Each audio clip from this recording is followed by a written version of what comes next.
Bismillahirrahmanirrahim. Assalamualaikum warahmatullahi wabarakatuh. Alhamdulillah, wassalatu wassalamu ala rasulillah wa ala alihi wa ashabihi wa man wala. Subhanaka la ilma lana illa ma 'allamtana innaka antal alimul hakim. Allahumma 'allimna ma yanfa'una wanfa'na bima 'allamtana wa zidna 'ilman nafi'an ya rabbal alamin. Allahumma faqihna fid din wa 'allimna ta'wil waj'alna min 'ibadika as-salihin. Alhamdulillah, hadirin dan hadirat, bapak-bapak, ibu-ibu, para jemaah Masjid Husnul Khatimah yang insyaallah dirahmati Allah Subhanahu wa taala. Kembali kita bersyukur pada Allah, kita baru saja melaksanakan sholat maghrib secara berjamaah. Kemudian kita lanjutkan dengan beriktikaf sampai menjelang waktu isya, sambil melanjutkan kajian yang berkaitan dengan fiqhul mawarith atau ilmu faraid. Yang mana pada malam hari ini kita akan membahas suatu tema suatu pembahasan yang berjudul perbedaan antara warisan, wasiat dan hibah. Ya, perbedaan antara warisan, wasiat dan hibah. Karena sering sekali masyarakat kita kadang-kadang tidak bisa membedakan antara warisan, wasiat dan hibah. Namun sebelum kita sebutkan apa saja perbedaan antara tiga hal ini, kita akan sampaikan terlebih dahulu bagaimana sejarah perkembangan ilmu waris dari zaman jahiliyah, kemudian awal datang Islam, kemudian ketika syariat sudah disempurnakan. Yang pertama adalah bagaimana metode pembagian harta warisan di zaman jahiliyah. Masyarakat jahiliyah pada saat itu mereka punya tradisi tersendiri dalam pembagian harta warisan. Di antaranya melalui janji prasetia. Ya, melalui janji prasetia. Jadi kalau seseorang punya teman atau sahabat sudah sangat dekat, maka nanti mereka akan buat janji setia. Di antara bunyi atau poin janji tersebut adalah dami damuka wa hadmi hadmuka wa tarithuni wa arithuka. Ya, darahku ada darahmu. Artinya kalau ada orang yang berusaha mengganggu dirimu, maka aku akan membelanya. Kemudian kehancuranku adalah kehancuranmu. Kemudian terakhir, kamu mewarisi hartaku dan aku mewarisi hartamu. Nah, sehingga kalau salah seorang di antara mereka meninggal dunia, maka sahabat dekat yang sudah buat janji prasetia tadi, dia akan mewarisi harta temannya. Dan metode pembagian warisan seperti ini dilegalkan dalam Al-Quran sebelum turun ayat waris.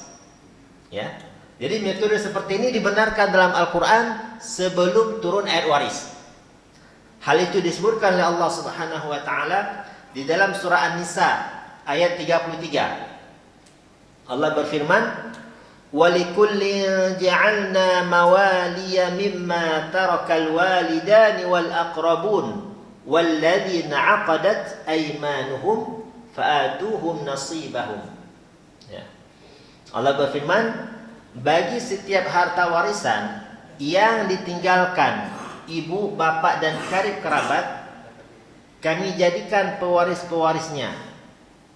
Dan orang-orang yang kamu telah bersumpah setia. Nah ini, janji prasetia. Dan orang-orang yang kamu telah bersumpah setia dengan mereka, maka berikanlah kepada mereka bagiannya. Ya, berikanlah kepada mereka bagiannya. Berapa besar bagian tersebut? Seperenam. Ya, seperenam. Ya.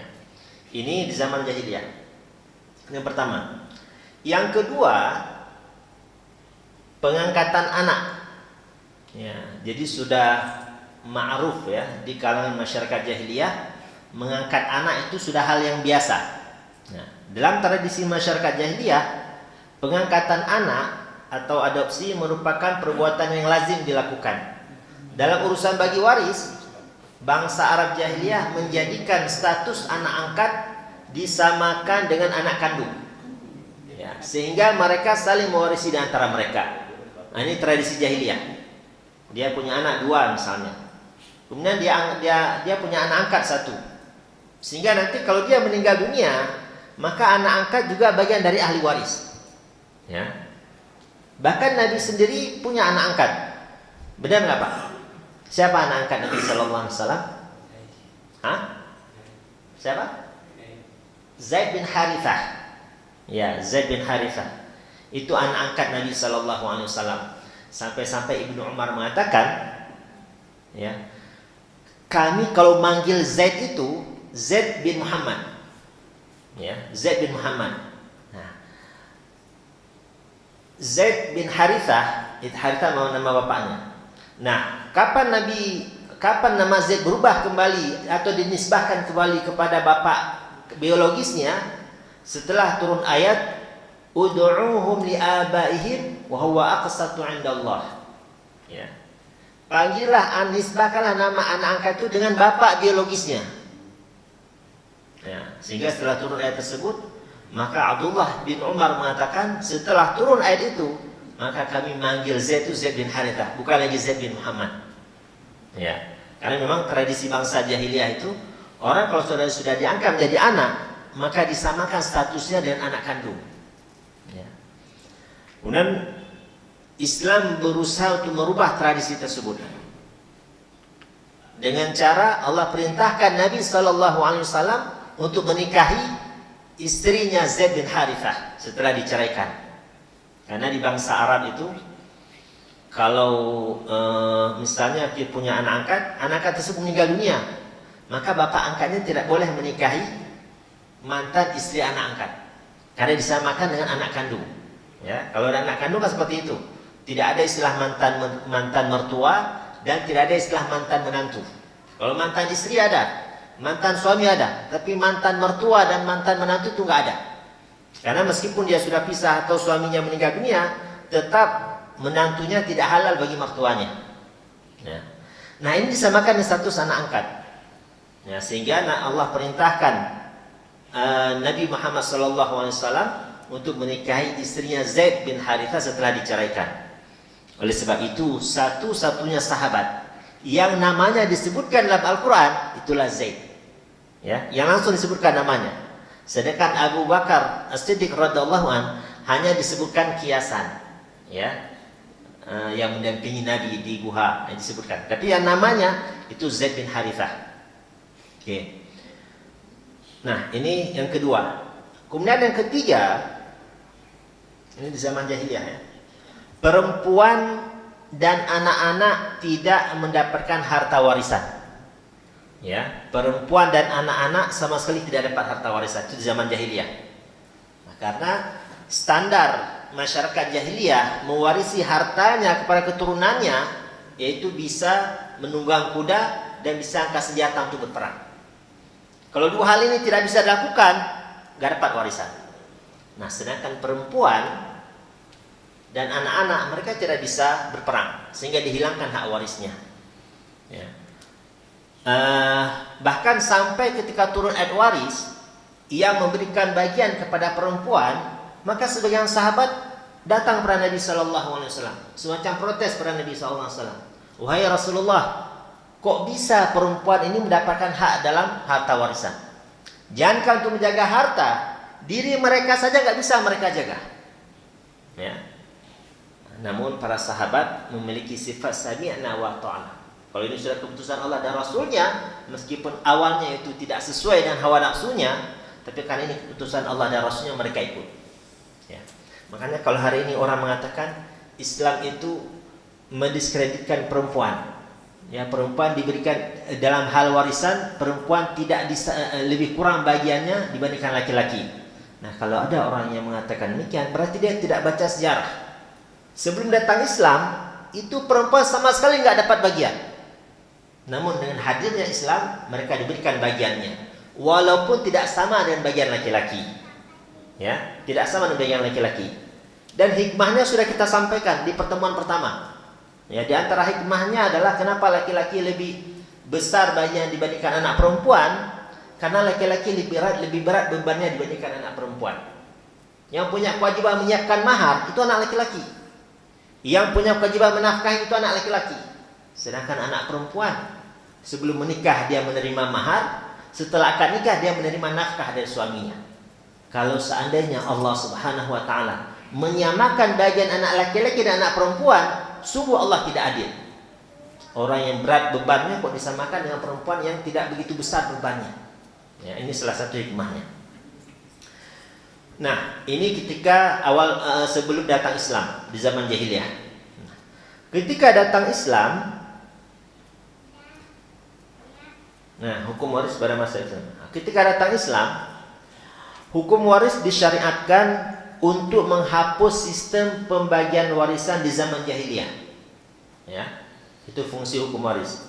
Namun sebelum hukum waris diberlakukan, sebelum turun ayat-ayat waris, yang ditetapkan terlebih dahulu adalah hukum wasiat, yaitu harta diserahkan kepada siapa saja yang dikehendaki oleh si pemilik harta. Artinya ketika awal datang Islam, ini belum turun ayat waris. Kalau ada orang sakratul maut, maka nanti keluarganya langsung memberikan pena dan kertas. Ya, ini Pak, silakan tulis siapa di antara keluarga Bapak yang berhak mendapatkan harta warisan. Siapa saja nama yang tertulis di surat wasiat tersebut, dialah pewarisnya. Dan orang yang tidak tertulis di surat wasiat, meskipun anak kandungnya, itu tidak dapat harta warisan. Ini di awal datang Islam. Dan ini pun dibenarkan dalam syariat. Dan ini pun dilegalkan dalam Al-Quran sebelum turun ayat waris. Ya, Allah sebutkan di surat Al-Baqarah ayat 180. Allah berfirman, Kutiba alaikum idza hadar ahadakumul maut in taraka khairan al-wasiyatu lil walidaini wal aqrabina bil ma'ruf haqqan 'alal muttaqin. Allah berfirman, diwajibkan atas kalian apabila maut hendak menjemput seseorang di antara kalian, artinya sudah dalam kondisi sakratul maut, jika dia meninggalkan harta, maka berwasiatlah untuk kedua orang tuanya dan karib kerabatnya dengan cara yang baik sebagai kewajiban bagi orang-orang bertakwa. Jadi memberikan wasiat kepada ahli waris sebelum turun ayat waris itu masih dibenarkan. Ya, masih dibenarkan. Namun ketika Islam sudah sempurna, begitu turun ayat waris, maka sudah tidak boleh lagi memberikan wasiat kepada ahli waris. Ya. Nah, sedangkan ayat ini begitu turun ayat waris, ya, surat An-Nisa ayat 7. Ya. Begitu turun ayat waris, surat An-Nisa ayat 7, Allah berfirman, "Lirrijali nasibum mimma tarakal walidani wal aqrabun, walin-nisa'i nasibum mimma tarakal walidani wal aqrabun, mimma qalla minhu aw kathur nasiban mafruḍa." Bagi laki-laki ada bagian dari harta peninggalan kedua orang tuanya dan kerabatnya. Dan bagi perempuan, di sini Allah menetapkan hak untuk anak perempuan. Dan bagi perempuan ada bagian dari harta peninggalan kedua orang tuanya dan kerabatnya, baik sedikit ataupun banyak, menurut bagian yang telah ditetapkan. Setelah turun ayat inilah sahabat datang kepada Nabi sallallahu alaihi wasallam protes. Kenapa anak perempuan diberikan warisan? Ya. Tapi ini sudah ketentuan Allah, maka sahabat aminah wa ta'ala. Nah, begitu turun ayat ini, hukum berwasiat kepada ahli waris itu mansuh, dihapus hukumnya. Makanya kalau Bapak punya terjemahan tafsir Ibnu Katsir di rumah, coba buka nanti surat Al-Baqarah ayat 180. Nanti Imam Ibnu Katsir akan mengatakan, hadhil ayat mansukhah bi ayatil mawarith. Surat Al-Baqarah ayat 180 tadi itu mansukh, dihapus hukumnya dengan turunnya ayat waris. Apa yang dihapus? Hukum wasiat atau hukum wasiat kepada ahli waris? Apa yang dihapus, Pak? Hukum berwasiat kepada ahli waris, bukan hukum wasiatnya. Ya, tidak boleh lagi berwasiat kepada ahli waris setelah turun ayat waris. Tapi kalau hukum berwasiat kepada selain ahli waris tetap disunahkan, ya, tetap disyariatkan. Ya. Dan hal ini dipertegas dalam hadis Nabi SAW, riwayat Imam Abu Dawud. Nabi bersabda, Inna Allaha a'ta kulli dhi haqqin haqqahu fala wasiyata lil waris. Allah telah berikan setiap ahli waris bagiannya masing-masing. Maka ahli waris tidak boleh mendapatkan harta dari jalur wasiat. Ya, ahli waris tidak boleh mendapatkan harta dari jalur wasiat. Makanya salah satu, jadi di buku saya itu yang mau terbit, itu di bab yang ke-9 saya tulis di situ penyebab bom waktu dalam keluarga. Satu di antaranya adalah salah dalam memberikan wasiat. Memberikan wasiat pada ahli waris, ini keliru. Ya. Jadi kalau ada orang tua ia memberikan wasiat kepada ahli waris, itu batal demi hukum. Tidak berlaku wasiat tersebut. Ya, karena ahli waris tidak boleh mendapatkan harta dari jalur wasiat. Wasiat harta yang nggak boleh. Tapi kalau wasiat takwa justru dianjurkan. Ya, sebelum kita meninggal dunia, panggil anak-anak kita, nak, bertakwalah kepada Allah, jaga sholat. Ya, jangan engkau mensekutukan Allah. Seperti wasiat Luqman pada anak, itu tetap disyariatkan. Tapi kalau wasiat harta, ini yang nggak boleh. Karena nanti ahli waris mendapatkan bagiannya. Ya. Nah, kemudian berikutnya, jadi jelas Pak ya, karena saya pernah ditanya oleh jamaah ketika saya mengatakan seseorang tidak boleh memberikan wasiat pada ahli waris. Nah, jamaah bawa surat Al-Baqarah 180 tadi. Pak Ustaz, ada dari Al-Baqarah boleh. Ya, dalilnya ada tapi mansukh, sudah dihapus hukumnya. Ya, ayatnya masih ada, cuma hukumnya sudah nggak berlaku. Ya, karena sudah dihapus dengan ayat waris. Ya, makanya kalau Bapak Ibu membaca ayat-ayat ahkam atau hadis-hadis ahkam, itu jangan langsung menyimpulkan. Harus baca syarahnya dulu. Kalau hadis, kalau Al-Quran harus baca tafsirnya dulu. Bisa jadi ayat tersebut mansukh. Bisa jadi itu mansukh. Ya, makanya tidak ada rekomendasi. Ya, orang belajar fikih dari Sahih Bukhari, enggak. Sahih Bukhari itu bukan kitab fikih, kitab hadis. Karena nanti ada beberapa hadis yang saling kontradiksi. Nah, kita yang awam nggak tahu yang mana masuk, yang mana masih berlaku hukumnya. Inilah ranahnya para mujtahid.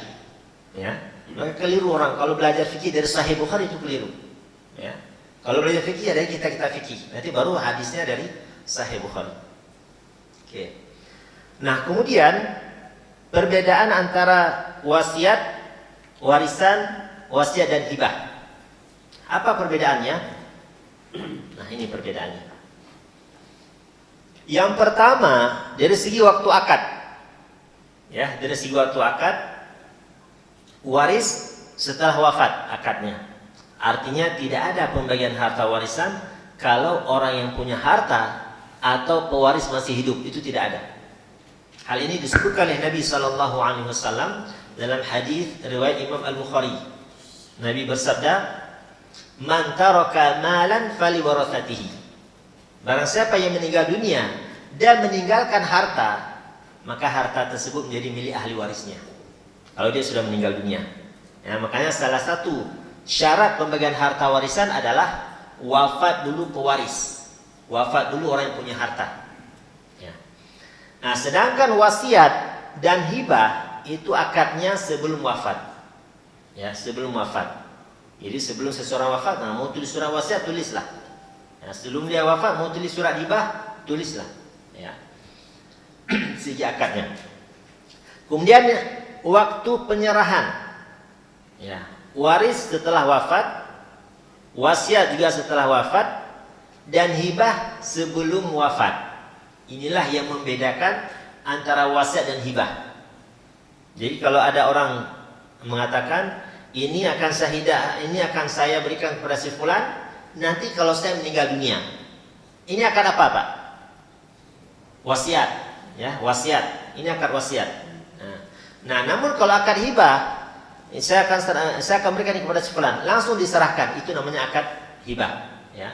Makanya kebanyakan orang tua ketika dia menghibahkan kepada anaknya, padahal akadnya akad wasiat. Dia mengatakan, nak, nanti kalau mama meninggal dunia, itu rumah yang ada di Tanjung Mas jadi mama hibahkan kepada kamu ya. Kalau mama meninggal dunia, ini bukan akad hibah. Nah, ini akad wasiat. Nah, dan ahli waris tidak boleh menerima harta dari jalur wasiat. Kalau mau hibah, ya sudah langsung berpindah ke pemilikan. Ya, langsung berpindah ke pemilikan. Nah, kemudian dari segi penerima, ya dari segi penerima, kalau waris itu harus sesuai aturan waris. Ya nanti kita ini pertemuan ketiga kita ya, kelima. Itu baru kita akan bahas siapa saja ahli waris dan berapa bagiannya. Nah, karena pertemuan berikutnya kita akan bahas terkait konsep pembagian warisan dalam Islam. Nanti pertemuan kelima baru siapa saja ahli waris dan berapa bagiannya. Nah, jadi kalau penerima untuk warisan itu sudah ada, dan Allah sendiri yang menentukan dalam Al-Quran siapa saja ahli warisnya dan berapa bagiannya, nah, sesuai aturan waris. Itu kalau warisan ya. Kemudian kalau wasiat, ya selain ahli waris, ya, orang yang masuk daftar ahli waris itu tidak boleh menerima wasiat. Tapi kalau calon ahli waris boleh. Bagaimana maksud calon ahli waris? Ada seseorang punya 2 orang anak, satu laki satu perempuan. Yang laki sudah menikah dan punya cucu. Nah, cucunya ini calon ahli waris atau ahli waris cadangan. Artinya kalau bapaknya nggak ada, maka cucu akan naik menduduki posisi anak almarhum. Ya, kalau anak laki-laki nggak ada, nah maka cucu boleh mendapatkan wasiat karena dia bukan ahli waris, masih calon. Kapan dia menjadi ahli waris? Kalau bapaknya nggak ada, ya, anak laki-laki almarhum nggak ada, baru cucu menjadi ahli waris ya. Kemudian hibah, penerima hibah, nah ini bebas ya, bisa ahli waris penerima hibah dan juga bisa selain ahli waris. Nah, cuma bedanya kalau hibah orang tua kepada anaknya masih bisa ditarik kembali, ya. Tapi kalau hibah seseorang kepada orang lain itu tidak bisa ditarik. Ya. Hal ini disebutkan oleh Nabi SAW. Orang yang menarik kembali hibahnya setelah diberikan, setelah diterima, seperti anjing yang menjilat kembali muntahannya. Ya. Kecuali kata Nabi, hibah orang tua kepada anaknya ini boleh ditarik kembali. Nah, itu bedanya. Kemudian dari segi jumlah harta, nah, kalau warisan sesuai aturan waris, ya, sesuai aturan waris. Ada yang dapat 1/6, ada yang dapat 1/3, ada yang dapat setengah, ada yang dapat 2/3, ya, ada yang dapat 1/8. Nah, sudah sesuai aturannya. Ada yang mendapatkan sisa harta. Nah, sedangkan wasiat itu hukum asalnya maksimal 1/3. Itu wasiat ya, maksimal 1/3. Dari mana jumlah 1/3? Dari hadis Nabi SAW ketika ada salah seorang sahabat yang bernama Sa'ad bin Abi Waqqas ya. Sa'ad bin Abi Waqqas ini punya 1 anak perempuan dan termasuk salah satu sahabat yang kaya. Maka datang kepada Nabi SAW, wahai Rasulullah, saya punya 1 anak perempuan. Saya mau menghibahkan semua harta saya fisabilillah, mau menginfakkan harta saya semua fisabilillah. Namun Nabi SAW menolaknya. Ya, menolaknya. Kalau begitu setengahnya wahai Rasul, saya akan infakkan setengah harta saya. Maka Nabi pun menolaknya. Oh, kalau begitu 1/3 wahai Rasul. Nah, Nabi mengatakan, "Na'am wa tsulusu katsir." Nah, kalau 1/3 boleh. Itu pun sudah batasan maksimal. Ya, sudah batasan maksimal. Nah, di akhir hadis Nabi SAW bersabda, engkau meninggalkan anak-anakmu dalam keadaan kaya itu jauh lebih baik daripada engkau meninggalkan mereka dalam keadaan miskin. Yatakaffafunan nas, kata Nabi. Dikhawatirkan mereka akan minta-minta kepada manusia setelah peninggalanmu. Ya, makanya saya sering sampaikan kepada para jamaah, kalau bapak ibu punya banyak harta, jangan semua diinfakkan, jangan semua diwakafkan, dan juga jangan semua diwariskan. Ada sebagian yang kita wakafkan, ada sebagian yang kita infakkan, dan ada sebagian yang kita wariskan kepada keturunan. Karena apa yang kita infakkan, apa yang kita wakafkan, itulah yang menjadi harta kita sesungguhnya. Kita kerja kan, berangkat pagi, pulang malam. Berangkat sebelum matahari terbit, pulang setelah matahari terbenam. Nah, kalau kita tidak berinfak, tidak mewakaf, atau tidak bersedekah, maka ketika kita meninggal dunia, anak kita mendapatkan hartanya, kita mendapatkan hisabnya. Nah, itu hati-hati. Nah, jangan sampai semua harta kita wariskan. Nanti mereka yang menikmati, kita yang dihisab. Berapa miliar harta, kita yang dihisab satu persatu. Tapi kalau ada yang sebenarnya kita wakafkan, ada yang kita buat amal jariah, itulah yang menjadi kita, itulah menjadi harta kita sesungguhnya. Ya. Makanya guru saya dari Yaman kemarin ketika datang ke Jakarta, beliau mengatakan ada sebagian orang punya harta tapi tidak menikmati harta tersebut di akhirat. Ya. Ada sebagian orang dia punya harta banyak, tapi dia tidak menikmati, tapi harta tersebut tidak memberikan manfaat apa-apa kepadanya di akhirat. Kenapa? Karena ketika dunia tidak berinfak, tidak berwakaf. Semua harta yang dia tinggal, semua yang harta itu dia wariskan kepada keturunannya. Ini gak tepat. Ya. Jadi ada porsi-porsinya, ada yang kita wariskan, ada yang kita wakafkan, ada yang kita sedekahkan. Nah, namun berbeda ketika Nabi SAW menerima infaknya Abu Bakar Siddiq. Ya, jadi di perang Tabuk, ya, ketika itu masa-masa sulit, ya, maka Abu Bakar datang membawa semua hartanya. Namun Nabi terima. Kenapa Sa'ad bin Abi Waqqas yang mau menginfakkan semua hartanya Nabi tolak? Kenapa, Pak?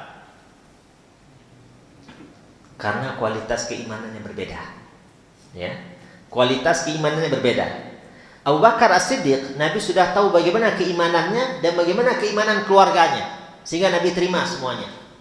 Nah, berbeda dengan Sa'ad bin Abi Waqqas. Ya. Mungkin keimanan Sa'ad kuat, tapi belum tentu keluarganya kuat. Nah, maka Nabi tidak terima semuanya. Ya. Nah, kemudian ini hukum asalnya. Wasiat itu hukum asalnya sepertiga. Ya. Tapi boleh lebih dari sepertiga atas persetujuan semua ahli waris. Misal, kita punya orang tua. Dia nulis wasiat. Nanti kalau bapak meninggal dunia, ya, separuh dari harta kekayaan bapak wakafkan ke Masjid Husnul Khotimah. Tulis surat wasiat. Nah, begitu bapaknya meninggal dunia, ya, bapak punya surat wasiat. Setengah dari hartanya untuk diwakafkan untuk Masjid Husnul Khotimah. Maka langsung ahli waris kumpulkan semua ahli waris. Ini bapak kita punya wasiat setengah hartanya. Hukum asalnya sepertiga. Namun bapak tulis setengah. Ini setuju nggak ahli waris? Kita tunaikan sesuai wasiat, yaitu setengah harta. Nah, kalau semua ahli waris mengatakan setuju, biarlah bapak menikmati hartanya di akhirat, kita setuju semua, maka boleh ditunaikan sesuai wasiat, yaitu setengah harta. Tapi kalau ada satu ahli waris tidak setuju, semua lain 5 anaknya semua setuju, satu yang tak setuju, maka tetap kembali ke hukum asal, yaitu sepertiga. Ya, sehingga harta tidak boleh setengah diberikan kepada masjid, tapi maksimal sepertiga kembali ke hukum asal. Kenapa? Karena ada satu ahli waris yang tidak setuju. Nah, itu hak mereka. Ya. Nah, sedangkan hibah itu bebas, tidak ada aturannya. Ya, tidak ada aturannya. Nah, hibah ini bebas kalau diberikan kepada ahli waris, itu tidak ada nominalnya. Tapi kalau hibah diberikan kepada selain ahli waris, sama seperti wasiat, maksimal sepertiga. Ya, jadi maksud bebas di sini jika diberikan kepada ahli waris. Misal ada seseorang punya 2 orang anak, laki dua-duanya. Ya, cuma dia khawatir kalau ini mereka takut terjadi perselisihan antara mereka, maka ketika masih hidup semua dia hibahkan kepada 2 anaknya. Ya, maka itu diperbolehkan. Tapi kalau menghibahkan kepada orang lain semua harta, ini tidak diperbolehkan. Sama seperti hukum wasiat, maksimal sepertiga. Ya. Nah, kemudian dari segi hukum memberi, waris itu wajib hukumnya. Walaupun pewaris mengatakan saya tidak mau berikan harta saya kepada si fulan, itu tidak berlaku. Ya. Misalnya ada orang punya 2 orang anak, satu laki satu perempuan. Ya, anak yang laki bejatnya luar biasa, nakalnya luar biasa. Jadi biang kerok di komplek tersebut. Ya. Sedangkan yang perempuan, solehahnya luar biasa, bertolak belakang. Nah, saking kesel bapak kepada anak laki-laki, dia ngomong, wahai bang, silakan abang keluar dari rumah bapak. Ya, diusir dari rumah. Nanti kalau bapak meninggal dunia, abang tidak berhak mendapatkan harta warisan dari bapak. Ya, saking keselnya orang tua. Maka anak ini pun bungkus baju, bawa koper keluar dari rumah. Seminggu kemudian bapaknya meninggal dunia. Dia baliklah ngurus jenazah bapaknya. Pertanyaannya, anak ini yang sudah diusir dari rumah tadi, bahkan bapaknya mengatakan tidak berhak mendapatkan harta warisan. Kira-kira dapat nggak dia warisan? Dapat. Makanya warisan ini kata para ulama aqdul ijbari. Orang itu dipaksa untuk dapat warisan. Ya, aqdul ijbari. Nah. Walaupun Pak Ustaz dia itu kan anak nakal, warisan tidak berhak mengakalkan. Yang penting dia tidak melakukan hal-hal yang menggugur waris, maka dia tetap dapat warisan. Nanti ada materi selanjutnya, hal-hal yang menggugurkan hak waris. Kalau salah satu ada pada anak tersebut, hilang hak warisnya. Satu di antaranya adalah murtad. Kalau ada anak murtad, ya, kemudian bapaknya meninggal dunia, maka anak yang murtad itu tidak berhak mewarisi harta bapaknya. Ya, itu. Jadi hukum berikan warisan itu wajib hukumnya. Kemudian wasiat dan hibah itu hukumnya sunnah. Ya, hukumnya sunnah. Nah, adapun hukum pelaksanaannya, waris wajib diberikan kepada yang berhak menerima, wasiat juga wajib, hibah juga wajib. Ya.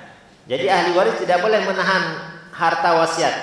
Ya, itu wajib diserahkan. Bahkan itu salah satu bentuk birrul walidain, anak kepada orang tuanya setelah orang tuanya wafat. Di antaranya adalah menunaikan wasiat-wasiatnya. Ya. Hibah juga wajib. Ya. Pelaksanaan juga wajib. Ya, kalau sudah saya akan menghibahkan, itu sudah wajib diserahkan. Ya.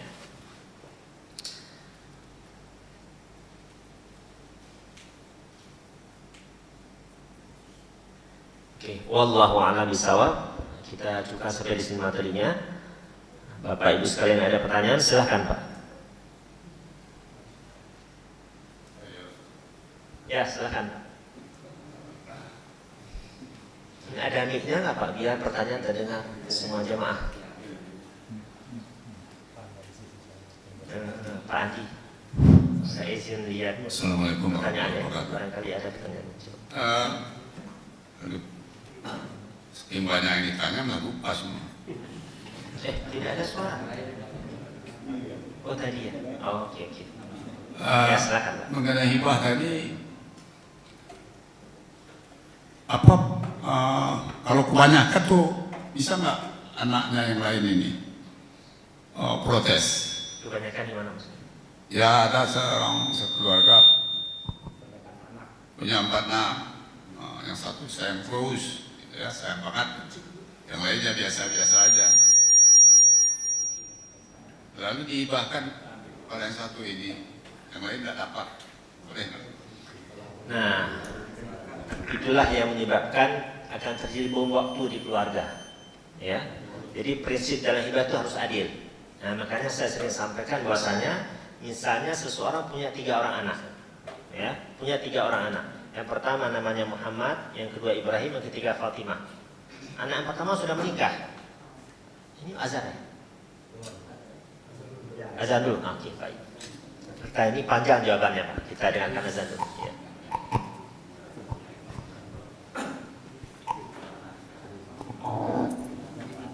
Bismillahirrahmanirrahim.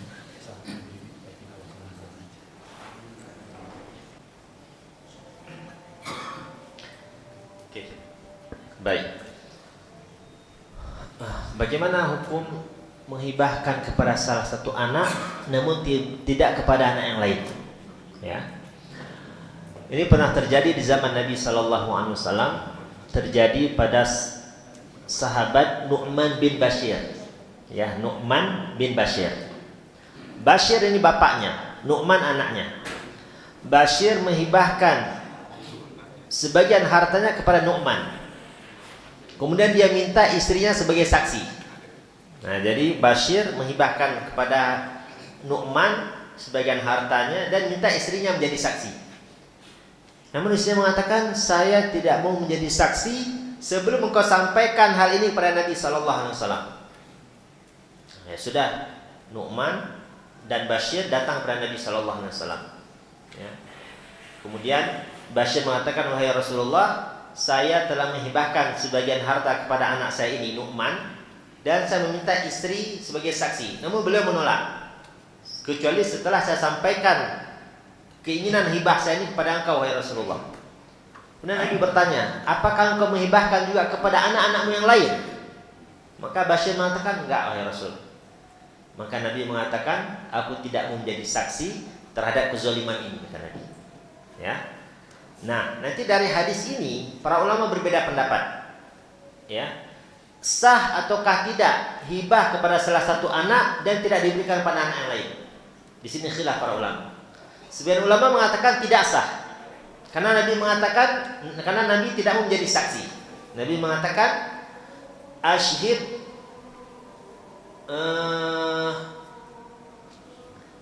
ala hadza ghairi. Ya udah, kamu cari saksi yang lain aja. Ya, sebagian ulama mengatakan tidak sah hibah kepada salah satu anak jika tidak diberikan pada anak yang lain.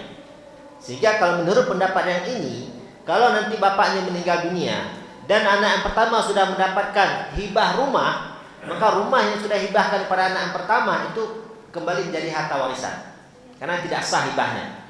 Nah, ini menurut. Namun sebagian ulama yang lain berpendapat tetap sah hibahnya, namun orang tuanya yang dosa.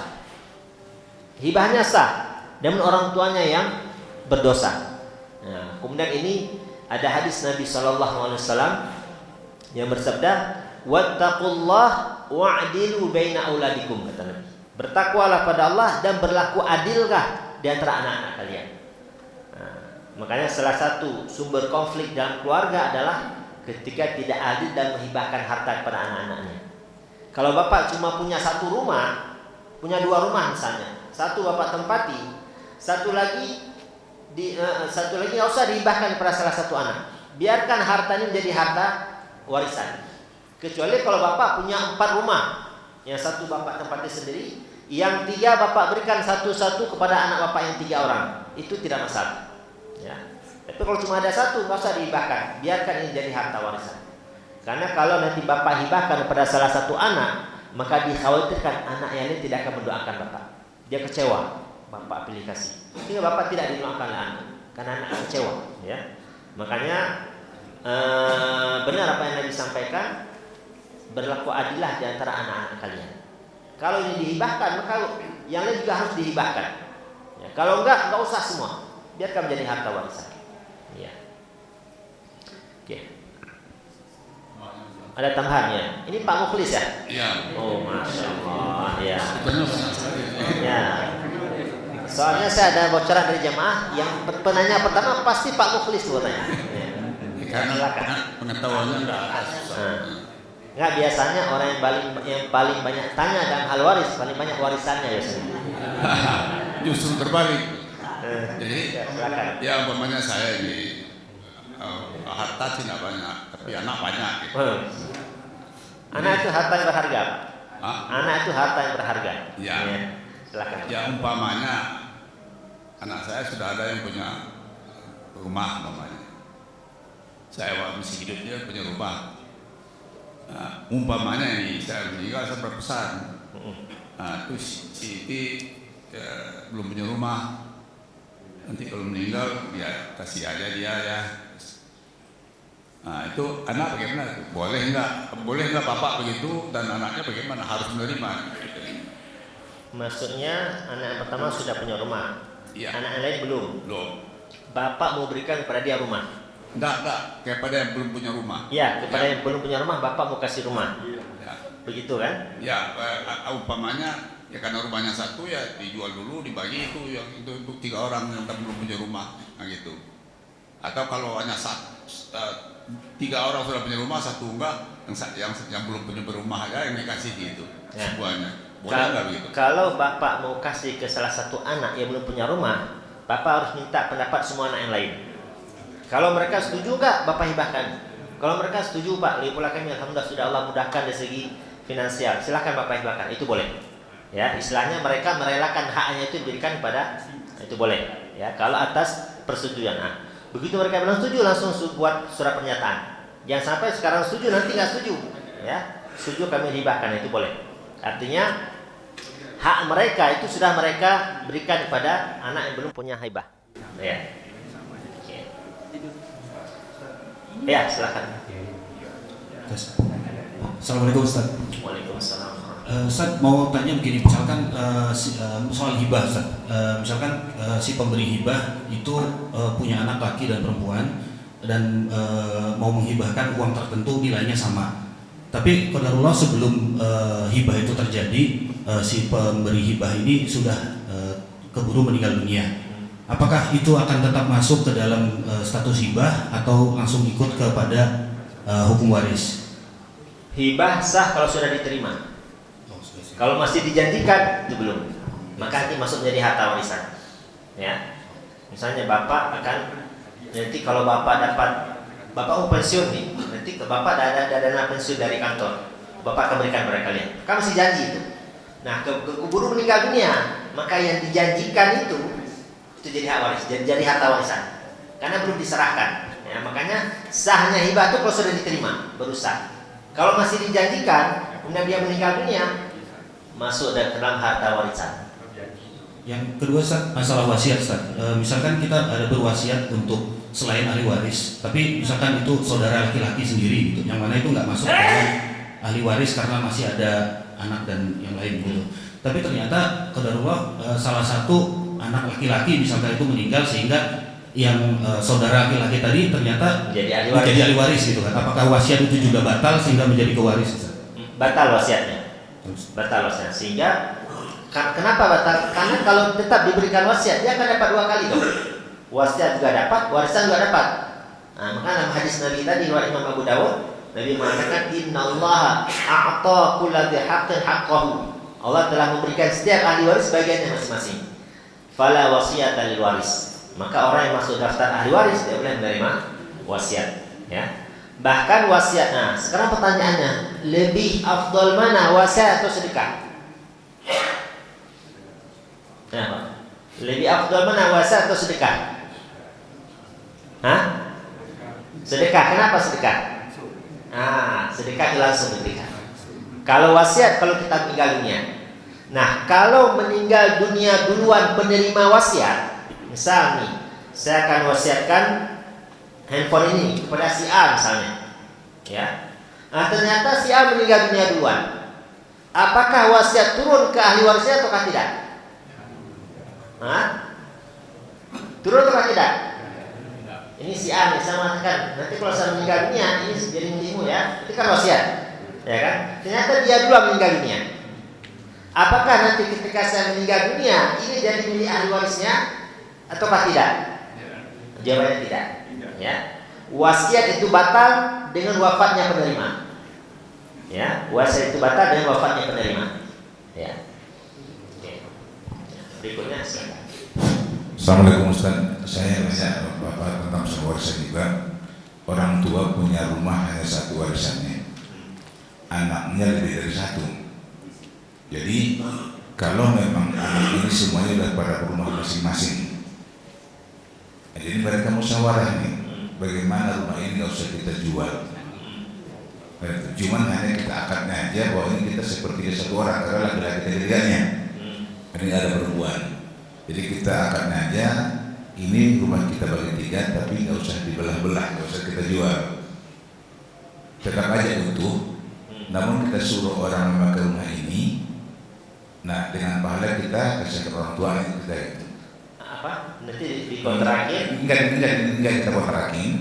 Ya dikasih orang yang belum punya rumah, tapi niat pahala untuk orang tua itu. Punya pahala untuk orang tua. Apa kira-kira boleh? Apa tidak? Karena saya pernah belajar warisan besar baru waktu pesantren bahwa warisan itu cepat-cepat dibagi-bagi. Bila perlu jangan dulu orang yang meninggal di kalangan kubur. Harta itu dibagi dulu karena supaya masalah kuburnya kelak. Karena kita bilang juga kan orang tua yang dari harta anak yang menikmati, tapi orang tua yang mendapat hisabnya. Iya. Jadi supaya tidak ikut hisab harta yang kubur, bagilah bagi-bagi waris dengan cara baik. Iya. Akhirnya kita masuk. Nah, ini maksud harta warisan disegerakan, ya dikuburkan jenazah juga terlebih dahulu, jangan jenazah ditunda baru warisan kemudian. Gini, dia ditunggu dulu sampai benar-benar dipastikan almarhum tidak punya hutang. Itu penting. Nah, makanya ketika khutbah jenazah kan sering disampaikan, bagi bapak ibu yang punya hutang dengan almarhum, silakan hubungi ahli warisnya. Ya. Ini apa ini? Misalnya harta warisan itu 1 miliar. Sedangkan utang almarhum 1,2 miliar. Masih utang 200 juta. Ini kewajiban siapa? Misalnya beliau punya anak 2, satu lagi satu perempuan. Apakah 200 juta ini dibagi skema 2:1 juga? Yang laki-laki harus bayar 2 bagian, perempuan bayar 1 bagian? Gimana jawabannya? Jawabannya adalah ahli waris tidak punya kewajiban bayar hutang almarhum.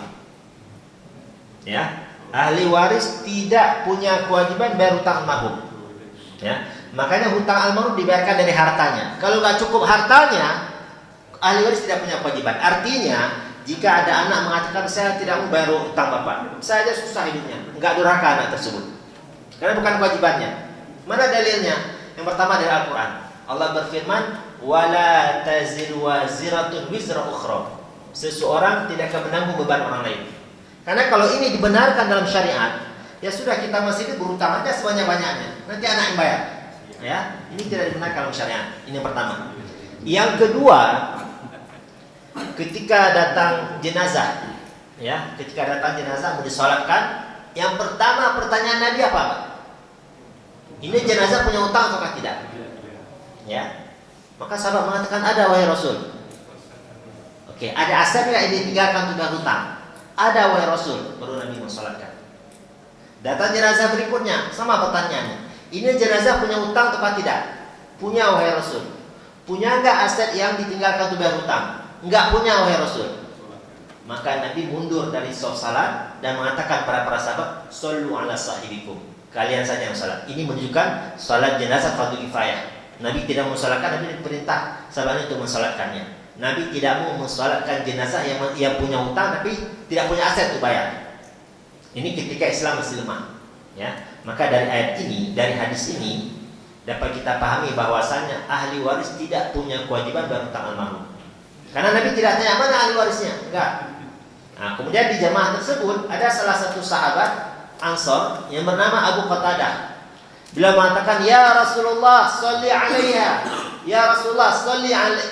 Ya Rasulullah, sholli alaihi wa alayya dainuhu. Wahai ya Rasulullah, salatilah jenazah ini dan saya akan berhutangnya. Ya, baru Nabi mensolatkan. Ya.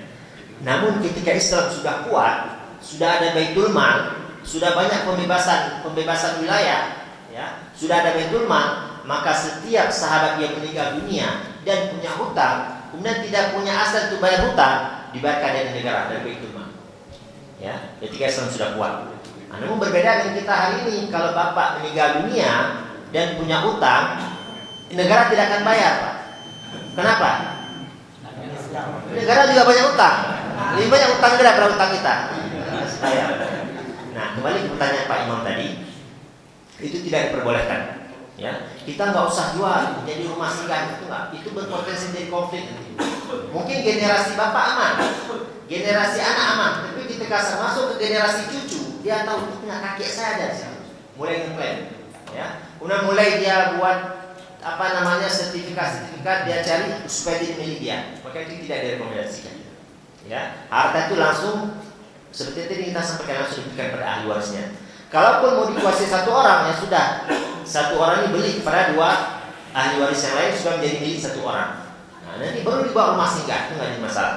Tapi kalau rumah ini yang terjadi di masyarakat kita, ketika mama meninggal dunia, orang tua meninggal dunia, maka rumah tidak dijual. Kita nggak usah bagi waris ini, biar jadi rumah singgah. Generasi mereka aman, generasi anak baru mulai konflik. Generasi cucu apalagi, mereka klaim itu kakek saya punya bagian dari rumah tersebut, yang lain juga sama klaim.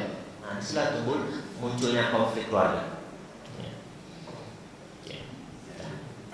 Sudah? Ya, oke. Ya, terakhir ya. Ya, silakan. Waalaikumsalam. Ya. Almarhum meninggalkan istri dan 2 orang anak. Oke.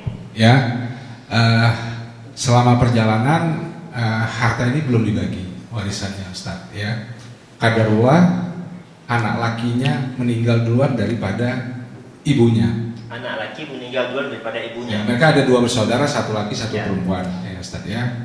Nah, qadarullah anak lakinya ini meninggal duluan daripada ibunya. Harta bapaknya belum dibagi. Belum dibagi. Dan si anak laki-laki ini punya anak juga, ya, dan anak laki dan anak perempuan, ya. Nah, apakah anak dari anak laki-laki ini, cucunya, itu dapat warisan atau enggak? Atau sebaliknya? Atau sebaliknya gini, anak perempuannya meninggal duluan, ya, daripada ibunya juga, sementara saudara lakinya ada. Dan apakah anak perempuan ini anaknya, baik laki maupun perempuan, dapat harta warisan enggak? Oke. Cucu dari jalur anak perempuan bukan ahli waris. Ya, cucu dari jalur anak perempuan bukan ahli waris. Nah, jadi untuk yang pertama, yang kedua kita jawab. Nah, sedangkan yang pertama tadi, ya, anak atau cucu, ya, cucu itu dapat warisan dari warisan bapaknya. Ada orang meninggal dunia tadi, meninggalkan istri dan 2 orang anak, laki perempuan, ya kan? Nah, ini belum dibagi waris sampai anak laki meninggal dunia. Nah, anak laki meninggal dunia punya anak, maka anaknya dari anak laki-laki dia dapat warisan dari bapak, karena bapak nurunkan anak laki-laki baru dapat warisan. Nah, udah. Sedangkan warisan dari ibunya itu nggak dapat, karena ini sudah meninggal dunia duluan, ya, nggak dapat, sudah meninggal dunia duluan. Kemudian nanti anaknya dapat, dari mana dapatnya? Bagian dari ibunya, dari cucu. Ya, ini susah harapan tulis. Nanti bapak simpan pertanyaannya. Pertemuan ini keberapa? Ketiga ya. Pertemuan kelima bapak tanya ulang. Ya. Oke, sebelum kita tutup ini ada pertanyaan dari jamaah Zoom. Ustaz, almarhum meninggalkan istri dan 2 orang anak, 1 laki, 1 perempuan, sama pertanyaannya. Kayaknya istri bapak yang istri ini.